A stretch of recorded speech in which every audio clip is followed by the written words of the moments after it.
Cancer ಗೆಡ್ಡೆ, tumour ಅಂತ ಹೇಳ್ತೀವಿ ನಾವು, ಅಂದರೆ ಸ್ವೆಲ್ಲಿಂಗ್.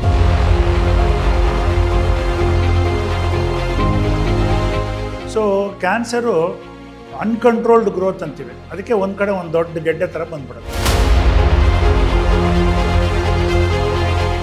ಒಂದು ಕ್ಯಾನ್ಸರ್ ಗೆಡ್ಡೆ ಯೂಶ್ವಲಿ ಫಾಸ್ಟಾಗಿ ಗ್ರೋ ಆಗುತ್ತೆ. ಅಂದರೆ ಇವತ್ತು 1 ಸೆಂಟಿಮೀಟ್ರ್ ಇತ್ತು, ಇನ್ನೊಂದು ತಿಂಗಳಲ್ಲಿ 2 ಸೆಂಟಿಮೀಟ್ರ್ ಆಗುತ್ತೆ.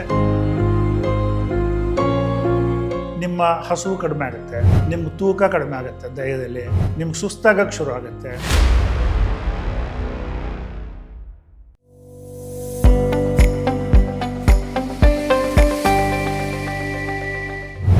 ನಾನು ಡಾಕ್ಟರ್ ರಾಧೇಶ್ ಎಂ ನಾಯಕ್, ನಾನೊಬ್ಬ ಕ್ಯಾನ್ಸರ್ ತಜ್ಞ, ಸಂಪ್ರದ ಹಾಸ್ಪಿಟ್ಲಿಂದ ಮಾತಾಡ್ತಾ ಇದ್ದೀನಿ. ಇವತ್ತು ನಾವು ಗೆಡ್ಡೆ ಬಗ್ಗೆ ಮಾತಾಡೋಣ. ಕ್ಯಾನ್ಸರ್ ಗೆಡ್ಡೆ, ಟ್ಯೂಮರ್ ಅಂತ ಹೇಳ್ತೀವಿ ನಾವು, ಅಂದರೆ ಸ್ವೆಲ್ಲಿಂಗ್, ಟ್ಯೂಮರ್. ಸೊ ಇದು ಸೆಲ್ಸ್ ಎಲ್ಲ ಸೇರಿಕೊಂಡು ಭಾಳ ಬೇಗ ಪ್ರೊಲಿಫರೇಟ್ ಆದಾಗ, ಭಾಳ ಬೇಗ ಬೆಳೆದಾಗ ನಮ್ಮ ದೇಹದಲ್ಲಿ ಭಾಳ ಎಲ್ಲ ಡಿವಿಷನ್ಸೂ ಕಂಟ್ರೋಲ್ಡ್ ಆಗಿರುತ್ತೆ ಬೆಳೆಯೋದು. ಸೊ ಕ್ಯಾನ್ಸರು ಅನ್ಕಂಟ್ರೋಲ್ಡ್ ಗ್ರೋತ್ ಅಂತೀವಿ, ಅದಕ್ಕೆ ಒಂದು ಕಡೆ ಒಂದು ದೊಡ್ಡ ಗೆಡ್ಡೆ ಥರ ಬಂದ್ಬಿಡುತ್ತೆ. ಇದು ನಾವು ಕ್ಯಾನ್ಸರ್ ಗೆಡ್ಡೆ ಅಂತ ಹೇಳ್ತೀವಿ. ಟ್ಯೂಮರ್, ಕ್ಯಾನ್ಸರ್ ಪ್ರೈಮರಿ ಕ್ಯಾನ್ಸರ್ ಅಂತ ಹೇಳ್ತೀವಿ. ಇದು ಎಲ್ಲಿ ಬೇಕಾದ್ರೂ ಬರ್ಬೋದು. ಸ್ತನಗಳಲ್ಲಿ ಬರ್ಬೋದು, ಶ್ವಾಸಕೋಶದಲ್ಲಿ ಬರ್ಬೋದು, ಹೊಟ್ಟೆನಲ್ಲಿ ಬರ್ಬೋದು, ಕೈ ಕಾಲಲ್ಲಿ ಬರ್ಬೋದು, ಚರ್ಮದಲ್ಲಿ ಬರ್ಬೋದು. ಸೊ ಪ್ರತಿ ನಮ್ಮ ದೇಹದ ಯಾವ ಅಂಗಗಳು ಕೂಡ ಕ್ಯಾನ್ಸರಿಂದ ದೂರ ಇರೋಕ್ಕೆ ಸಾಧ್ಯನೇ ಇಲ್ಲ. ಕ್ಯಾನ್ಸರ್ ಎಲ್ಲ ಕಡೆನೂ ಬರ್ಬೋದು. ಮತ್ತು ಯಾವ ಏಜ್ ತನಕ ಬರ್ಬೋದು. ಹುಟ್ಟಿದ ಮಗುವಿಂದ ಹಿಡಿದು 100 ವಯಸ್ಸಾಗೋ ತನಕನೂ ಕ್ಯಾನ್ಸರ್ ಬರ್ಬೋದು. ಸೊ ಈಗ ನಾವು ಏನಾದ್ರು ಒಂದು ಸ್ವೆಲ್ಲಿಂಗ್ ನೋಡಿದಾಗ ನಮ್ಗೆ ಯಾವಾಗಲೂ ಅದು ಕ್ಯಾನ್ಸರ್ ಇರ್ಬೋದಾ ಅಂತ ಭಯ ಆಗುತ್ತೆ. ಸೊ ನಾವು ಗೆಡ್ಡೆ ಬರೋಕ್ಕೆ ಮೊದಲೇ, ಯಾವುದೇ ಗೆಡ್ಡೆ ಇರಲಿ, ಅದು ಬರೋಕ್ಕೆ ಮುಂಚೆನೇ ನಾವು ನಾರ್ಮಲ್ ಆಗಿದ್ದಾಗಲೇ, ನಮಗೇನೂ ತೊಂದರೆ ಇಲ್ಲ, ನಮಗೆಲ್ಲೂ ಏನೂ ಗೆಡ್ಡೆಗಳು ಏನೂ ಕಾಣಿಸ್ತಾ ಇಲ್ಲ, ಈ ಟೈಮಲ್ಲೇ ಡಾಕ್ಟ್ರ್ ಹತ್ರ ಹೋಗಿ ಚೆಕಪ್ ಮಾಡಿಸ್ಕೊಂಡು ನಮಗೆ ಕ್ಯಾನ್ಸರ್ ಇಲ್ಲ ಅಂತ ಮಾಡ್ಕೊಳ್ಳೋದು that is the best method.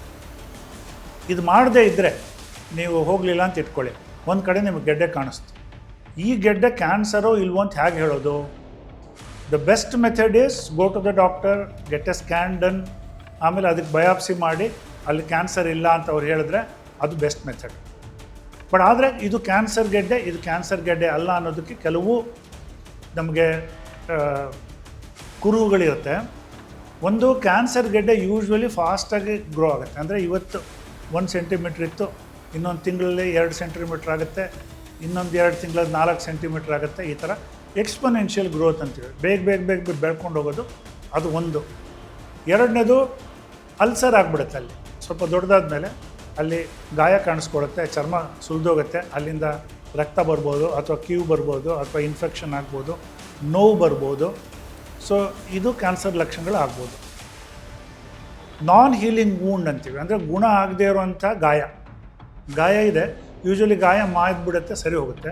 But ಗುಣ ಆಗದೇ ಇದ್ದರೆ ಆವಾಗ ಅದು ಕ್ಯಾನ್ಸರ್ ಇದೆ ಅಂತ ಅರ್ಥ.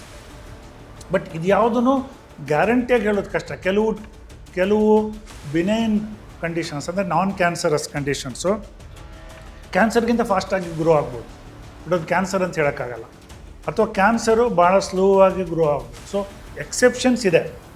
ಅದರಿಂದಾಗಿ ನೀವು ಎಲ್ಲಿ ನಿಮಗೆ ಯಾವ ಟೈಮಲ್ಲಾದರೂ ಗೆಡ್ಡೆ ಕಾಣಿಸ್ಕೊಂಡ್ರೆ, ಅಲ್ಲಿ ನೋವಿರಲಿ ಇಲ್ಲದೇ ಇರಲಿ, ಅದರಲ್ಲಿ ಹೊರಗಡೆ ಗಾಯ ಇರಲಿ ಇಲ್ಲದೇ ಇರಲಿ, ಡಾಕ್ಟ್ರ್ ಹತ್ರ ಹೋಗಿ ಚೆಕ್ ಮಾಡಿಸ್ಕೊಂಡು, ಎಕ್ಸ್ರೇ ಸ್ಕ್ಯಾನು ಏನಾದರೂ ಮಾಡಿಸ್ಕೊಂಡು, ಬಯಾಪ್ಸಿ ಮಾಡಿಸ್ಕೊಂಡು ಅದನ್ನು ಕನ್ಫರ್ಮ್ ಮಾಡೋದು ಯಾವಾಗಲೂ ಒಳ್ಳೆಯದು. ಇದ್ರ ಜೊತೆಗೆ ಕ್ಯಾನ್ಸರ್ ಗೆಡ್ಡೆ ಇದ್ದಾಗ ಬೇರೆ ಲಕ್ಷಣಗಳು ಕಾಣಿಸ್ಕೊಳುತ್ತೆ. ನಿಮ್ಮ ಹಸುವು ಕಡಿಮೆ ಆಗುತ್ತೆ, ನಿಮ್ಮ ತೂಕ ಕಡಿಮೆ ಆಗುತ್ತೆ, ದೇಹದಲ್ಲಿ ನಿಮ್ಗೆ ಸುಸ್ತಾಗಕ್ಕೆ ಶುರು ಆಗುತ್ತೆ. ಇವೆಲ್ಲ ಇದ್ರಂತೂ ನೀವು ತಕ್ಷಣ ಬೇಗ ಡಾಕ್ಟರ್ ಹತ್ರ ಹೋಗಿ ಚೆಕ್ ಮಾಡಿಸ್ಕೊಳ್ಳಿ. Thank you. ಲೇಟೆಸ್ಟ್ ಹಾಗೂ ಇಂಟ್ರೆಸ್ಟಿಂಗ್ ಸುದ್ದಿಗಳಿಗಾಗಿ ಬಾಸ್ ಟಿವಿ ಕನ್ನಡ ಚಾನೆಲ್ನ ಸಬ್ಸ್ಕ್ರೈಬ್ ಮಾಡಿ. ಹಾಗೆಯೇ ಬೆಲ್ ಐಕಾನ್ ಪ್ರೆಸ್ ಮಾಡಿ. ಇದರ ಜೊತೆಗೆ ಫೇಸ್ಬುಕ್, ಇನ್ಸ್ಟಾಗ್ರಾಮ್, ಎಕ್ಸ್ನಲ್ಲೂ ಮಿಸ್ ಮಾಡದೆ ಫಾಲೋ ಮಾಡಿ.